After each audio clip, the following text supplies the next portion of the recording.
Agro सोल्युशनमध्ये पुन्हा एकदा आपलं सर्वांचं मी स्वागत करतो. नमस्कार शेतकरी मित्रांनो. आले पिकामध्ये सध्या तण हे भरपूर झालेलं आहे आणि तण हे कंट्रोल करण्यासाठी आपल्याला एक तर आंतरमशागत किंवा खुरपणी करणं गरजेचे आहे आणि शक्य झालं तर आंतरमशागत खुरपणी करा. नाही शक्य झालं तर आपण त्याच्यावरती तणनाशकाचा वापर हा करू शकतो. तणनाशकाचा वापर करत असताना काळजी एक अशी घ्यावी, की प्रत्येक शेतकऱ्याला ज्या शेतकऱ्याला बेनी प्लॉट ठेवायचा असेल त्यांनी टाळावं. कारण की पुढच्या वेळेस जर्मिनेशनचे प्रॉब्लेम हे येतात आणि ज्या शेतकऱ्यांना व्यापाऱ्यांसाठी डायरेक्ट आले द्यायचं असेल तर ते शेतकरी हे त्याच्यावरती प्रॉपर तणनाशकाचा वापर हा करू शकतात. शेतकरी मित्रांनो, तणनाशकाचा वापर करत असताना काळजी एक अशी घ्यायची की आपल्याला बेडवरती जे आहे तर आपल्याला फवारणी घ्यायची नाही.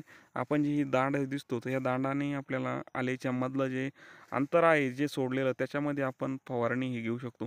फवारणी घेत असताना आपल्याला जे आहे तर शेतकरी मित्रांनो, बाजारपेठेमध्ये बऱ्यापैकी औषधं येतात तर त्यापैकी आपल्याला जे आहे ग्लायफोसेट नावाचं 41% SL जे टेक्निकल असलेलं तणनाशक आहे तर त्याचा आपल्याला वापर करणं हा गरजेचा आहे. वापर करत असताना जे प्रमाण आहे शेतकरी मित्रांनो ते आपल्याला जर ह्या पद्धतीचं जर गवत असेल तर मी आजच याच्यावरती फवारणी केली आहे तर आपल्याला 150 ml प्रति 20 लिटर पाण्याला आपल्याला हे माप घ्यायचं आहे. आणि जर गवत छोटाला असेल तर आपल्याला जे आहे शेतकरी मित्रांनो या टाईपचं तर असं जर गवत असेल छोटं तर आपल्याला 100 ml प्रति 20 लिटर पाण्याला आपल्याला घ्यायचं आहे.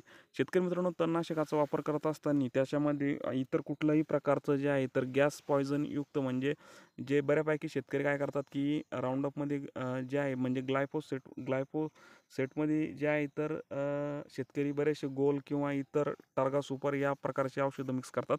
तर यामध्ये कुठलंही जे आहे तर मिक्स करू नका जेणेकरून प्लॉट खराब होणार नाही. आणि वापरत असताना माप हे रीतशीर घ्यावं. बेडवरती फवारू नये आणि बेने प्लॉटला शक्यतो फवारणी करू नये.